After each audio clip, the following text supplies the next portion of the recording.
I've never really checked anybody's GitHub. I think that people's perception of how important that is probably overblown in a lot of situations. And quite frankly, I think a lot of times people use it as a gatekeeping tactic, right? But what I have done is I have read people's articles. If you put an article in your resume that you wrote, like, and you put it on LinkedIn, or you put it on Medium, or you put it on X, X actually has a pretty good article section now.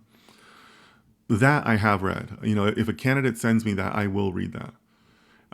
So personally, I think that there's a lot there could be potentially more benefit to you, Zubayd, in